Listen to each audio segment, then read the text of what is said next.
Hi, everyone. Welcome to another episode of Pints with Ayre. I'm Brent Heffley, Sales and Marketing Director.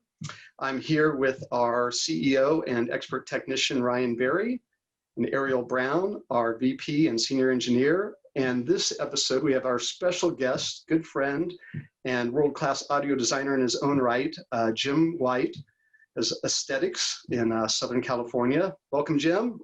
Thank you. Thank you for having me. Cheers, everyone. Cheers, everyone out there watching this. Cheers. Cheers. Today, we are going to talk a little bit about transformers. But before we dive into that, let's get to the liquid part of our video and introduce the beers we have today. Ariel, what did you pull out of the refrigerator today for the episode? So we've got another local one from Louisville, Colorado, which I know Jim is maybe familiar with. I'm not sure. Crystal Springs Brewing. It's a Belgian-style ale, Naughty Maryland. It's a little bit strong, but it is. Sounds Nice. really good. Yeah, that does sound pretty good. I don't know that brewery. Really? I don't think so. Really, really close to. I mean, we were only a block away from it last Christmas. Well, that's a shame. When you visited, yeah. Oh, excellent. Excellent. What did you bring to the party today, Jim? So this is our local brewery in Moore Park, California. It's called Nice. Enneagram. And it's a fantastic brewery. And this was a very light lager. It's called the lightest one. Looks like a Germanic font on there. It has that feeling. Yeah. Very, very appropriate name. Yeah. Excellent. Excellent. Well, I went with a brewery that I've had on here before, which is Block 15. It's up in Corvallis. They have a tasting room in Portland, and it's their Jammin' Pale Ale, Joy. So a little Marie Kondo. It's bringing me joy, so I'm going to keep it and fold it up and tidy it in a little drawer, if you're familiar with that. All right. Well, good beers and transformers. Let's dive into it. You know, every audio product needs one for the most part. But we've got different types, EI cores, we've got toroidal.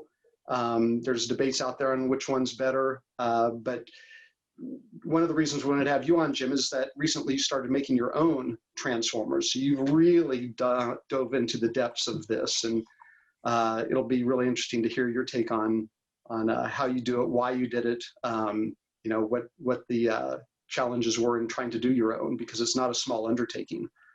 No, it was massive. It was one of the biggest undertakings we've ever, gone through here at Aesthetics. And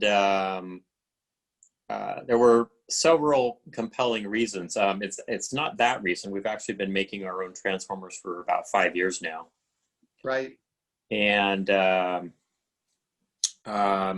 one aspect that was compelling and intriguing was the ability to control every aspect of the transformer from design through production. Mm-hmm. And the ability to make different iterations of a transformer and listen to them and optimize them more so than you might do if you were using a subcontractor or supplier. Mm-hmm. And being able to optimize different aspects specifically for the product. And so that was one of the more fun aspects, is just that ability to tweak it, as we say. Yeah, yeah. So in both cases, just to do a little bit of a bigger picture right now, we both Ayre and Aesthetics use EI core transformers in our products instead of the toroidal transformers, which a lot of people are familiar with. And I think we both used them purely based on the fact that we believe they sound better. Listening to these versus toroidals, the same values, we like the sound of these better. I know traditionally toroidals have been used because it's easy to control the stray fields that they create. Therefore, maybe a little bit easier to place them inside a piece of electronics and shield them. are there any other reasons or opinions you have on, you or Ariel, Ryan, on why we want to use EI core versus a toroidal in the products? There's a couple of advantages to toroids, and there's a couple disadvantages. One of the disadvantages of a toroid is that there's no gap in the core. Mm-hmm. So what that means is that it can saturate very easily. And saturation basically means that it's distorting the AC waveform. And it's a very difficult thing to control. And basically any DC on the line can saturate it. And an EI transformer, because it has interleaved laminations, I brought some. So an EI is actually built with small pieces, thin pieces, an E and an I. So that's your E and an I, and they interleave on the bobbin. You can see how they interleave. And the process of doing that causes they're basically they have a very thin insulating coating. So each one is electrically insulated from the next, and that reduces eddy currents in the core. And it also creates a very small finite gap, and that gap prevents it from saturating. And so an EI is very difficult to saturate if it's designed properly, or a toroid can saturate almost instantly if there's any DC on the line. And what's happened in the last 10 years, I mean, before then, but it's really accelerated in the last 10 years, is the amount of RF interference and switching supply noise on the AC line has become a much bigger issue. And, right. and that is causing toroids to saturate, because the effect of that noise is to put DC on the line. And so a toroid that is saturating is not operating in its optimal condition. Yeah, so an EI by its very nature avoids that problem. And there are solutions to that with a toroid where you actually have to cut it and create a gap. And that becomes a whole kind of process in and of itself. Right. And that right there can even, if it's not perfect, can actually become a mechanical noise source if that actually starts to vibrate against itself. Sure. That little gap. Yeah, and we, we at Ayre, our first 5 products used toroids. Yep. And we definitely started running into more and more issues as far as certainly with power line quality. We definitely noticed, particularly mechanical noise, so with DC and issues like that. And so I think it was that might have been the impetus for us to start looking at the advantages of EI core. But even then, I mean, I think Jim hit it perfectly. The world's changing, and what was true in the 80s, for example, isn't carrying over to the 2000s, because Wi-Fi is a bigger thing, or 4G, 5G, everything that's coming in. There's just so much more noise in a house than there used to be electrically, than there ever has been in our past. So, it is a changing world, and it's kind of driven some companies to have to look and see how to do things differently to address that. The other thing about the EI cores too is that you need to have a really high quality partner that you're working with and do them right, because they are, if they're not done correctly, if they're not done with good quality, like Jim obviously can do internally, or the partners that we work with, you can run into a lot more problems than you're solving as well. So, it's not as simple as just finding an EI core, off off of some catalog somewhere, bringing it in and throwing it into the circuit and then expecting it to sound great. It has to be with a really reputable company to do it right. Yeah, you bring up a good point, and it's a question we've been asked multiple times is, do you buy transformers off the shelf for your products? Our products are very transformer intensive, as are yours, in the sense that we have a lot of secondary windings, a lot of isolated power supplies, and that's just not the kind of thing you find off the shelf. So you, as you described, you have to have a really good supplier that is able to do that, or do it yourself. And in my case, because of the vacuum tube electronics that we specialize in, we have high voltage, and so often multiple high voltage power supplies and multiple windings. So the insulation of those becomes critical for our applications. Absolutely. And so as we were talking about toroids, the other aspect is toroids tend to have better coupling between the primary and secondaries. And so the noise tends to, noise on the primary, on the input of the transformer, tends to get to the secondaries easily. Whereas in an EI core and in the transformers we design and you have, that noise it's not as easily transmitted from the primary into the secondaries. Yep. And a lot of our newer transformers, we've been designing with a shield between the primary and the secondaries, an electrostatic shield in it, which is a piece of foil that you actually completely wrap around the primary, and that comes out on a wire, and you can ground that at you could try different aspects of whether it's to the chassis or to signal ground or what have you, so that any noise isn't getting to the secondary. And that's been very effective for us. Very interesting. And that's one of those things that is expensive.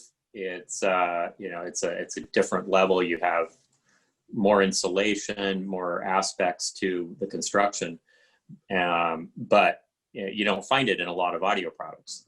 It's something that you find in the higher end and higher quality products. Absolutely. The other one of the huge benefits of doing a truly custom transformer, and I haven't thought this through. I don't really understand the mechanism, but that and actually a truly appropriately sized transformer for its needs for the product's load you sound better than just a let's say an off-the-shelf or a potentially heavily overrated transformer for what is actually needed.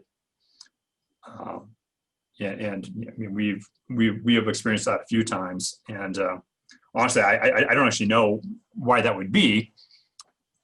I don't know if it's just a much bigger physical transformer just radiates more than it should, or yeah, I think it probably radiates more than it should. You might have closer coupling between the primary and secondaries than you might in a smaller transformer.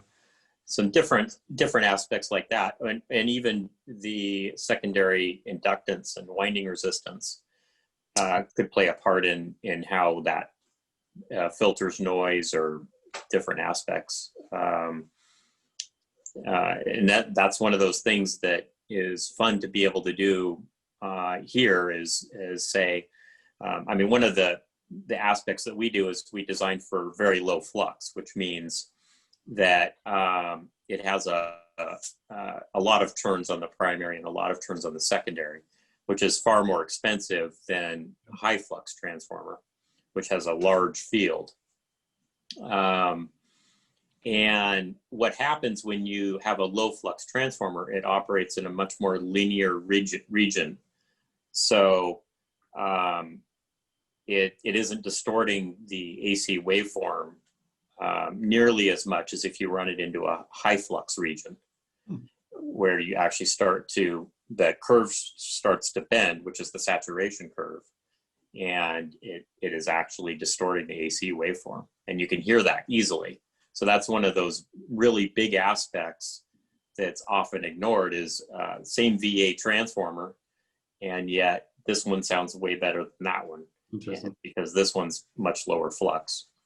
And that might be one of the things I've been most impressed or amazed by with the transformers. It's like, EI core is one step in the whole journey. There's what you're talking about. We've played with things with the work companies we work with wet winding and trying them standard and different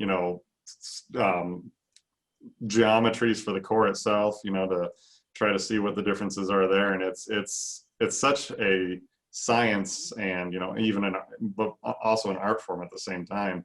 That it's quite the process, and I'm sure having that all internally is really cool for you because if you want to just try something, then you just try it. Yeah, and we make multiple versions that we get to play with on new products or even old products to see if we can improve them, and that's definitely been one of the advantages for us and the fun aspects. Absolutely. And there's even, I was showing you these laminations. You could even pick different thicknesses of laminations. Yep. And generally speaking, the thinner the lamination, the better. There's less loss. But that's something when you go to buy a transformer, you wouldn't even necessarily know to ask. And can actually play a role in what you're hearing.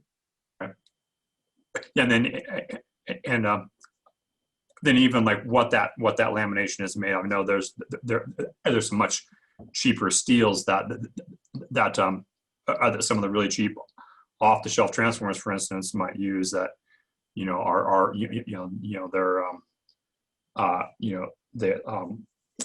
they're just lower quality and they will run hotter and they don't run as efficient. That's right. Yep. Absolutely right. And there's certain applications where you can spend a lot of money on core material to no advantage at all. For example, in a choke application, it actually is often a disadvantage to run thinner core material. But in transformers, it can definitely play a role in it. But when you get to output transformers, like in vacuum tube power amplifiers, then that becomes really critical because you're dealing with a large frequency range. Right. Yeah, interesting. So for power transformers, that generally doesn't come in too much, but it can, depending on the application. Yeah. So I brought, this is actually one we just wound today. This is a primary we just wound. So that's 407 turns of number 20 wire. That looks super cool. Can you get them in different colors? Can you order this custom? Actually, we do use red and green, and those are the two common colors. And the reason you would want a different color is when you do bifilar winding, which is two of the same two wires that are being wound at the same time, which are used a lot of times in like a full wave rectification application. Nice. How long did it take you from the time you seriously said, yeah, we're going to start working with our own transformers and make our own transformers, until you had one that you actually used in a product? What was the time period that it took you, the learning curve? I think it was about a year. In that range. Yeah, that's not too bad. Yeah, easy for you to say. All depends on how much money you're investing into it.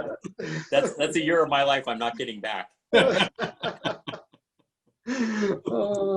not too bad. That's not bad. Just a year. Anybody could do that. Now you're winding things. You want to tackle like capacitors next? Yeah, right. Yeah, it's really interesting for us because we use from very thick wire. Our thickest wire we use is number 11, Mhm. which I should have brought some for show and tell. All the way up. Yeah, it's thick. And this is, as an example, this is 13. So 11 is thicker than. This is actually that same transformer I was showing you, but with a high current winding in addition. And so this is a transformer for our integrated amplifier. And so on top of that, this is the high current winding for the output section. Mhm. And then there will be another winding on top of this that's for the driver section and input section. And then there's two more windings. One is for the heater supply, because vacuum tubes require a heater supply. And then there's another winding for our dedicated DAC board. And so, this is a transformer that ends up with several windings. And part of what makes it, or the part I didn't realize when we undertook it, is how much time you actually spend terminating all these wires. It's a lot of work. Oh yeah. Because essentially, just from the perspective with most transformers, when they're done, they look fairly simple.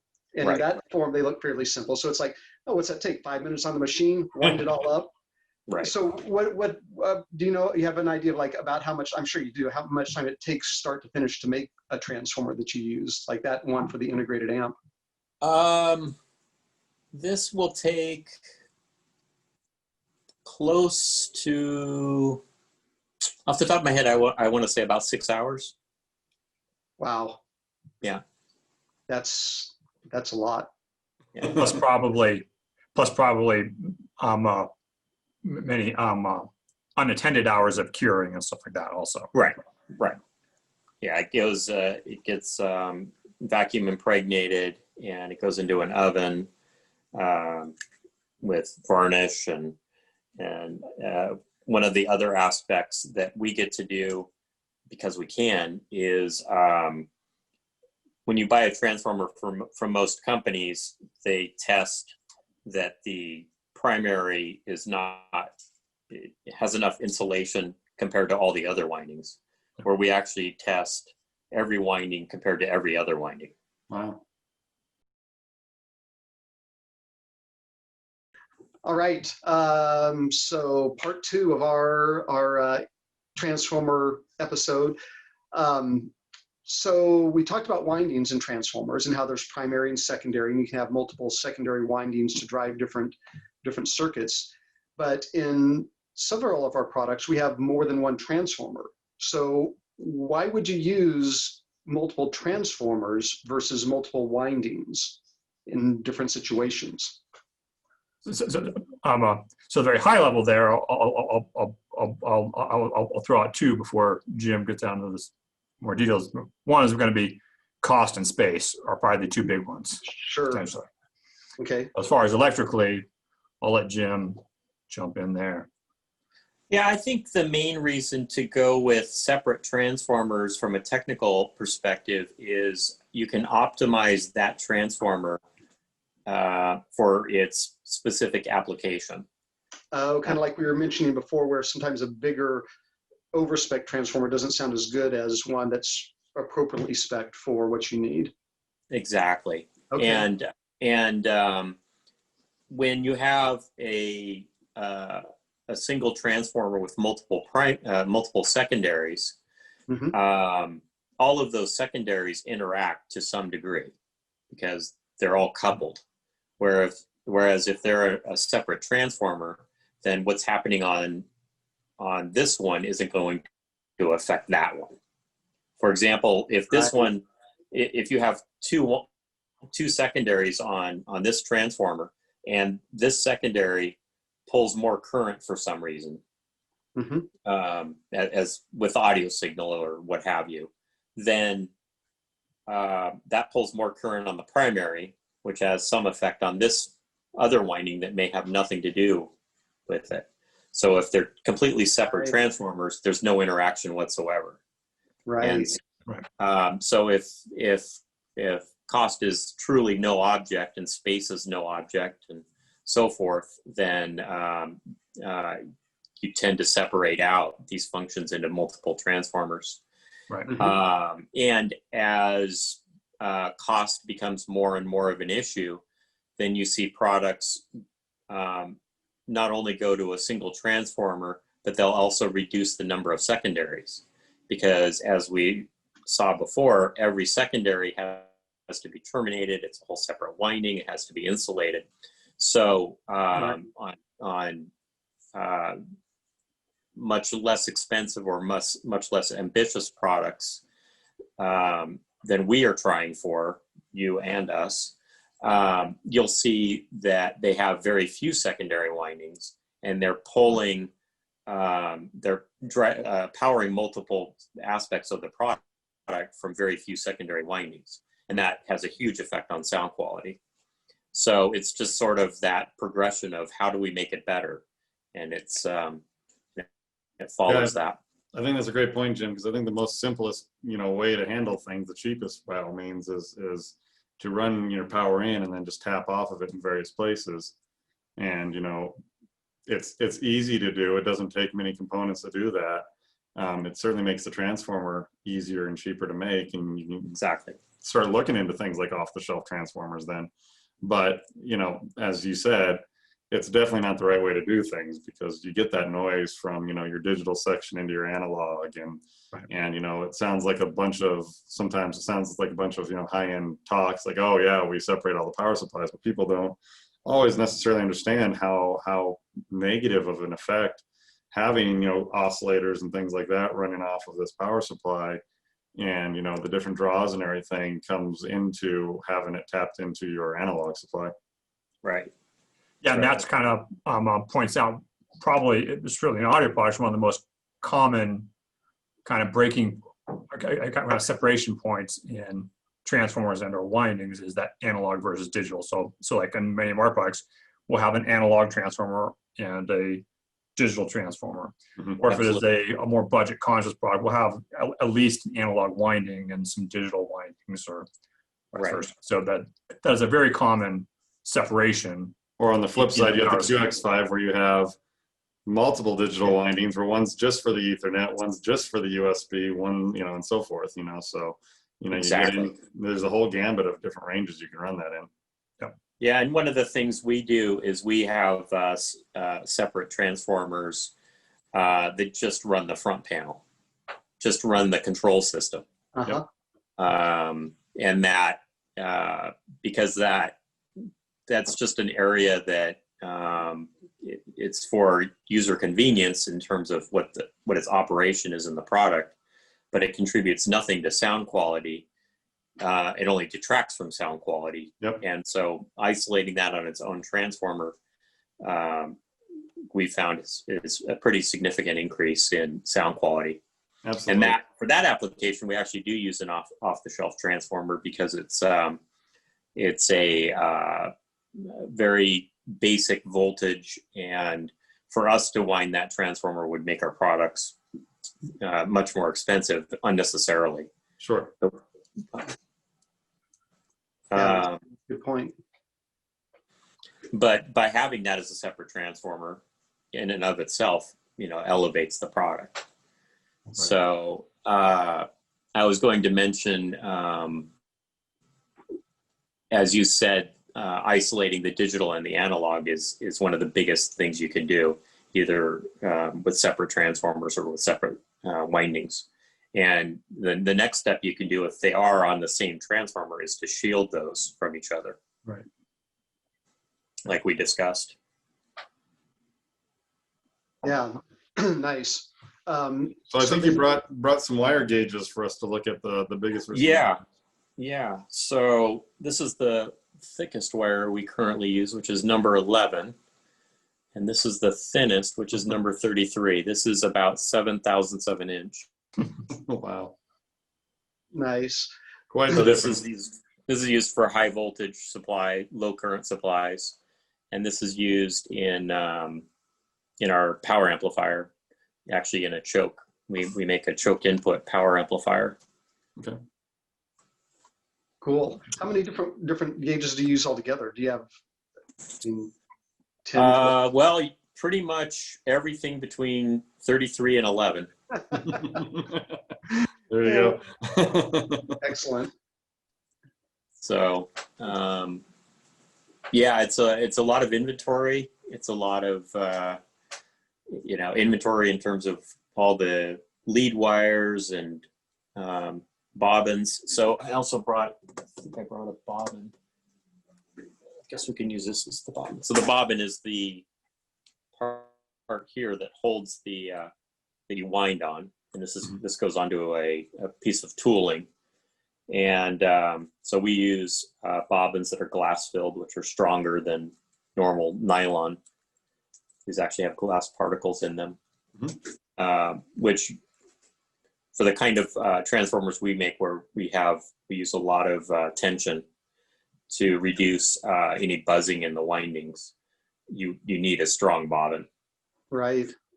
So I was going to ask, with wrapping these things, I imagine that the 11 gauge takes more effort or more force, but which is more difficult to work with, the thicker gauge or the thinner gauge then?